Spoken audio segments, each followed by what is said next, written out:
Welcome to the Tech Blog Writer Podcast, your guide to future tech trends and innovation in a language you understand. Now, over to your host, Neil Hughes. Welcome back to the Tech Blog Writer Podcast. How are you all doing, gang? Have you had a good weekend? Are you counting down the days to your summer holiday? As always, let me know. And don't forget to send me a postcard or photos of your travels. You know how on social media some people get very jealous at looking at other people's pictures, thinking, oh, check them out, humble bragging about their latest holidays. I'm quite the opposite. I absolutely love looking at other people's trips and even inspire me to go on and plan a similar trip. So I'd love to see where you're listening to this show, where you're going on holiday. Email me, techblogwriter@outlook.com, or tweet me at Neil C. Hughes. Now, information is now created, communicated, and consumed on an industrial scale. Content from billions of sources is distributed via an array of channels to audiences all around the world and around the clock. But it's the speed, diversity, and volume of information that is rapidly becoming overwhelming. And the key is to discover and extract the best information from that vast quantity of data at the right time and from the most reliable sources. Sounds simple, right? But Signal AI is an artificial intelligence-powered media monitoring, reputation management and market intelligence provider. But that's not all. It's ranked as one of the UK's fastest growing companies by the Financial Times.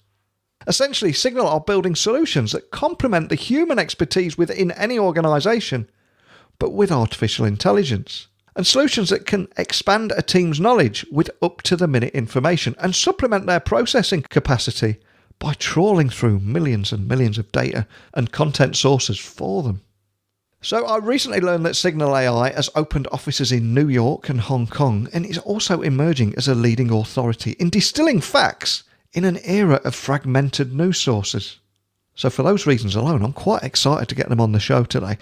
So buckle up and hold on tight so I can beam your ears all the way to London so we can speak with Signal AI's founder, David Bennigsen, who's going to provide his unique insight on how machine learning software is rapidly changing monitoring services for government, legal industry, finance, advertising, and beyond.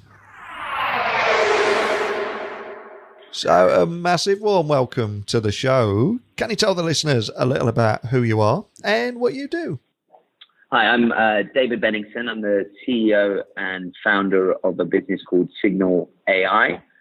Signal's been around for about 6 years. I founded the business in London in a garage with my co-founder, Dr. Miguel Martinez, who's our chief data scientist. And together we've been building this business for the last 6 years, which essentially aggregates a lot of the world's information. We bring together most of the world's news in over 200 markets and over 100 languages. We combine that with a lot of the world's regulatory data, some social media, a lot of the world's broadcasts, and increasingly a lot of alternative data sets from the internet. And then we apply machine learning and AI to transform that data from kind of unstructured text into structured insights that business leaders can use to make better decisions. Founded the business in a garage. It's like an episode of Silicon Valley or like a Steve Jobs story. Exactly. I often have to remind US investors that we also have garages here in the UK, although I pronounce them garages, of course, when talking to people from the States. Absolutely. Now, Signal AI is an artificial intelligence powered media monitoring, reputation management and market intelligence provider. But can you help people listening understand how you're helping businesses with AI and also the kind of problems that you're solving for them? Because I think everyone hears that buzzword AI, but it's about the real problems that you're actually solving, isn't it? Yes, I mean, ultimately, that technology is a tool to deliver value, and that's the way we think about machine learning and artificial intelligence more generally. I mean, I think the first problem that we're solving for big businesses is we're just bringing together vast amounts of the world's most diverse data and putting it all into one place, or putting it all into one platform for them. And then essentially through the application of machine learning, we're turning all of this morass, this huge amount of information and this huge diverse set of data into something that they can actually use to drive better decision making. So practically what that means is we're enabling organizations and business leaders to monitor, track, and listen to any changes, emerging threats, emerging risks that are happening outside of their organization and that are being discussed in the world and across the globe. And then we're using this machine learning to be able to derive insights from that data that might help them drive better decisions. So if they are a communications director who is tasked with managing the reputation of their brand and their business, we are alerting them of any conversations about the brand, about their competition, about their CEO and their key spokespeople. And then we're enabling them over time to track the trends and changes in those conversations to understand how those conversations might impact those businesses historically, but also enabling them to look further afield in the future to try and preempt and predict what might happen next as well. And it often feels that we're all bombarded with data, and there's almost this white noise online now. And for brands and businesses, of course, there's literally thousands and thousands of conversations taking place every day about their brand. And as a result of that, Signal AI is emerging as a leading authority in actually distilling facts in this era of fragmented news sources. But can you expand on that a little and how you're actually doing it? Yeah, so I think this challenge of information overload is an issue faced by almost every individual within every organization. I think there's a secondary challenge faced by big businesses as well, which is around information and domain knowledge being siloed and trapped. And Signal as a platform tries to address both of these issues through the application of machine learning. On one side, we're able to essentially kind of determine signal from noise through the use of our technology. And although we collect and amass vast amounts of the world's data, as I said, in many, many different languages and from many, many different types of data, what we're able to do through the machine learning is actually provide, highly relevant, highly meaningful and impactful information to our customers, and filter out all of that misinformation and all of that noise on their behalf. The second thing we do is we enable our customers to actually train up our machine learning models. And so as they use the tool, the system and the technology is adapting to their specific needs. So a kind of consumer analogy would be, as you interact with Netflix, their recommendation engine gets smarter and they're able to hopefully recommend you more relevant movies and content. Well, in a similar way, Signal takes all of this data, pulls it all into one platform. And then as our customers engage with our software and as they use our tools and products in a more integrated fashion, the system evolves, gets smarter and more relevant. And over time, we're delivering more and more hyper relevant information and more meaningful insights that they can use to drive decision making across their organization. And there are elements of tech fatigue out there, and there will be some people listening all over the world that thinking that machine learning and artificial intelligence are buzzwords. But like you said, you're focusing on delivering at real value. So can you tell me more about how machine learning software is rapidly changing monitoring services for so many areas such as government, legal, industry, finance and advertising, and so many more, isn't it?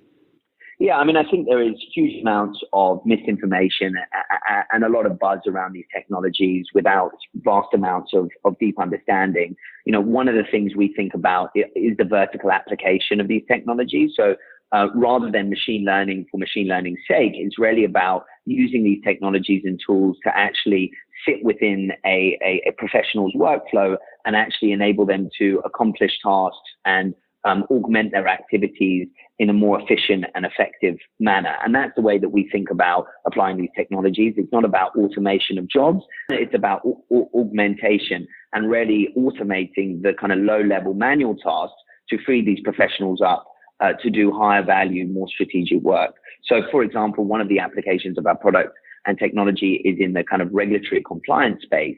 And historically, big professional service firms, Deloitte, EY, major law firms around the world were spending vast amounts of time just sifting through changes in regulation around the globe and, wasting these professionals who are domain experts on actually just kind of reading and formatting and then sharing these updates with their end clients.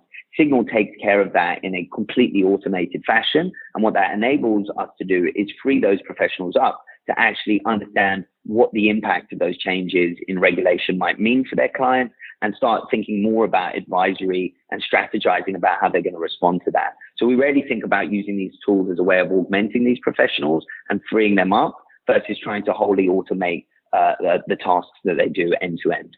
And there is, of course, a shortage of skills. So a lot of people or a lot of businesses and brands are finding these new technologies to be quite intimidating. So can you walk me through how any business leader listening can get up and running and get the best with Signal AI and get those kind of results that we're talking about right now? Yeah, I think it's twofold. I think there's a responsibility on behalf of the of the software provider and the product creator to build a set of tools that are actually just highly intuitive and easy to use and frictionless to adopt. I think in our consumer lives, if we think about our interaction with technology, whether it's your iPhone or using Google, we have been taught that actually these tools just need to work and they need to be highly, highly intuitive, no matter what your technical knowledge and understanding of that underlying software actually is. And I think we need to apply those same principles to the way that we deliver enterprise solutions to our customers. So we think a lot at Signal about delivering a suite of products that just anyone can pick up and use and get value out of, in a really immediate and impactful fashion. On the flip side of that, I think there is a kind of cultural shift and an adoption shift that needs to take place within the enterprise, which is an acceptance that perhaps the ways of doing things that one might have done historically through very, very manual and mechanical fashion can be changed and can be improved, and that they need to experiment, they need to adopt new technologies and tools if they're going to continue to push their organizations ahead. Because I think we are beginning to arrive at an inflection point where those organizations who adopt these technologies, who are actually able to integrate, machine learning and AI into the ways that they work and into the services they ultimately provide back to their end clients, I think those organizations that do that successfully will be, far better placed to take advantage of those and succeed and excel. And I think we will find organizations that, remain in the old world, might find it very, very difficult and find their competitors surpassing them pretty quickly. And you really seem to be hitting that sweet spot for businesses at the moment, because I think you've already been named one of the UK's fastest growing companies by the Financial Times. And you've also recently opened offices in New York and Hong Kong. So for any other startup founders listening at various stages of their journey, can you tell me more about that expansion and also the kind of challenges and opportunities that come with scaling a tech business? Yeah, so we're in a very exciting moment as a business where, we feel that we have built a very predictable and repeatable business in Europe and specifically in the UK, and that we now have a infrastructure and a foundation that is ready to scale internationally. And as you say, we have now opened offices in the US and in Hong Kong, and are looking to drive, really meaningful expansion and scale within those two markets pretty rapidly. I think one of the lessons that I've learned and have made the mistake historically ourselves is actually the timing of that is really important.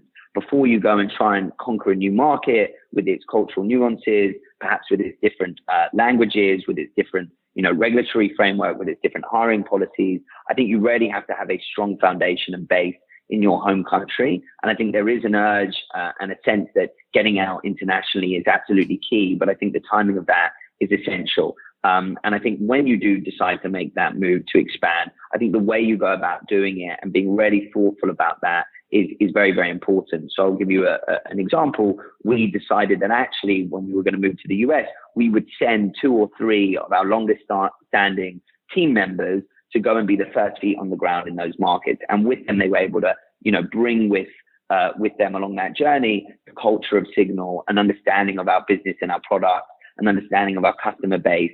And then we were able to build a team around them that was able to retain that culture and let it emanate successfully from there. So I think, making those choices and being really selective about the time that you expand and then the way that you expand internationally is absolutely essential if you're going to make that scale and make that transition a successful one.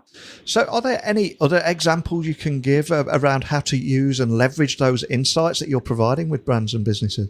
Yeah, I think there's a whole host of different ways brands can use a tool like Signal to respond to reputational threat or crisis. I think one of the first things that we encourage our customers to do, because of the power of and nature of the technology, is to move from what I would call a kind of 24-hour news cycle into one that's a real-time news cycle. Everything that Signal aggregates and analyzes and provides us back to our customers is delivered in real time. And so we're often encouraging our customers, in particular in moments of crisis, to be able to respond as quickly and as effectively as possible because of this. There's almost a damage per second or a damage per minute factor going on. And so the first thing I would say is to get into a place for our customers where we can deliver them these insights and deliver them these potential threats in real time. Secondly, there's huge amounts of insight one can actually take from this data set in aggregate, and understanding how your brand is positioned versus your competition, or in a moment of crisis, understanding what are the underlying themes, what are the underlying messages, and what are the underlying conversations that are actually occurring is absolutely essential. And again, machine learning is able to derive these insights and deliver these insights in a really palatable set of dashboards that an end customer can consume. So I think it's about engaging with the product, being able to respond in real time, and then being able to garner meaningful insights about what's actually happening underneath the surface that you can respond to and help manage that crisis more effectively. And I am often fascinated by the viral news stories that we see online. I mean, from the moment it breaks, it seems to just develop a life of its own. Can you tell me a little bit more about how your teams actually stay ahead of the curve, especially when that story breaks, and follow that journey of the story? So firstly, we aggregate all of this content and these very different diverse data sets. And as I said before, we analyze all of that data in real time. So the first thing that's fascinating is to understand, once a story has broken, how quickly it can disseminate into other sources and into other media types. And one of the things that we're able to do on the Signal platform is track the progression of that story across those different media types. So I'll give you an example of regulation, for example. No regulation rarely occurs and changes in a vacuum. Typically, it comes off the back of some sort of social event, some sort of sentiment swing in a particular area. And it can often then go through a series of steps before it becomes a regulatory change. That can often take months, in some cases years, but rarely has a regulatory life cycle of its own. And so the ability of Signal to enable our customers to track from traditional media into more social content, understand the pickup in broadcast, where often it rarely enters the public consciousness. It might be a talk show host or a live broadcast feed. And from there actually enters into the early stages of debate within Parliament, right through to kind of regulatory implementation. And from that, the kind of commentary and interpretation thereafter. One of the powers of the technology and the diversity of the data that we're collecting is our ability to track these stories right through that life cycle from beginning to end. So what's next for Signal AI there? Is there anything else that you can share with us about your plans for the future?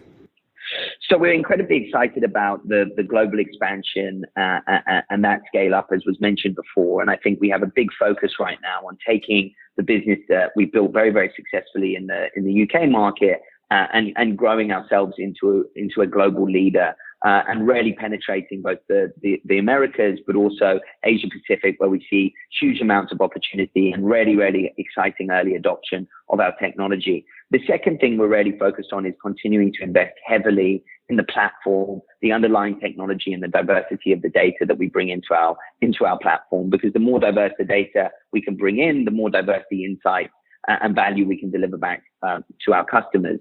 And the third area is continuing to penetrate this core use case of corporate communications and PR, but also we've started to have some really exciting success selling across the enterprise into other areas of the business. And so we have organizations who use us for consumer insights to get a more qualitative understanding of how consumers think about them, their brands, and their products.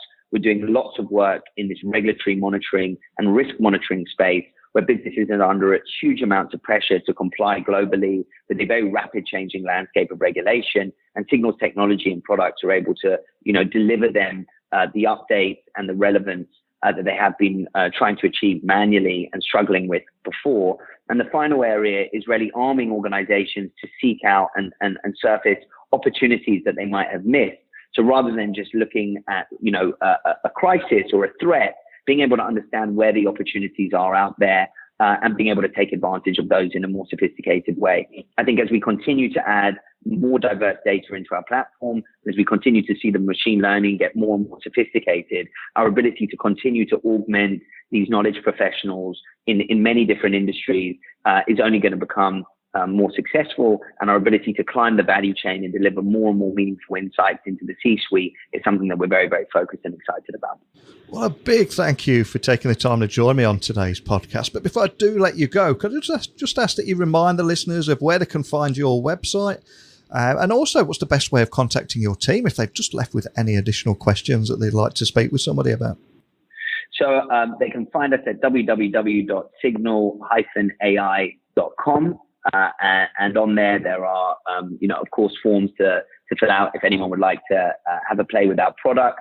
And then from a social media perspective, we're at Signal HQ on Twitter, and I'm at David Signal on Twitter, and happy to hear any follow-up questions or any feedback any of your listeners have. Thank you. Well, I'll add those links to the blog post that accompanies this podcast episode. And like I said at the very beginning, we are living in a digital age of misinformation now, and brands are under increasing pressure to respond in a moment of crisis when all those negative news stories can break completely without warning and when they're least expected. But it's tracking those stories across media types from traditional to social and beyond. It's just invaluable to businesses now. So it seems like a great use of technology. But more than anything, just a big thank you for sharing that story with me today. Thank you. Thank you. The Signal AI platform analyses over 5 million articles a day, pulling out quotes, companies, themes, people, and sentiment. And it automatically translates data from nearly 50 languages across 200 countries. Also, it can surface information to business leaders in real time. And it's natural language processing that lets anyone ask the platform to perform a complex search for almost anything that they need. And what's really exciting is that over time, the system learns what is most relevant to each user. And by doing that, it creates truly personalised insights and results. I don't know what you took away from today's episode, but they really seem to be onto something here. And I'm going to be following the progress of Signal AI very carefully. But I would love to hear your thoughts on everything that you've heard today. Does it excite you? Or did you walk away feeling anything else? I'm going to add everything from today's conversation over on my website, techblogwriter.co.uk. But please email me directly, techblogwriter@outlook.com. Tweet me at Neil C. Hughes. You can also get me on LinkedIn and Instagram just by looking for at Neil C. Hughes too. So keep your thoughts, your insights, your expertise coming across. I'll be waiting patiently, staring at my computer screen for them to drop through, and I'll return tomorrow with another great guest. But more than anything, just a big thank you as always for tuning into this Daily Tech podcast. And until next time, don't be a stranger. Thanks for listening to the Tech Blog Writer Podcast. Until next time, remember, technology is best when it brings people together.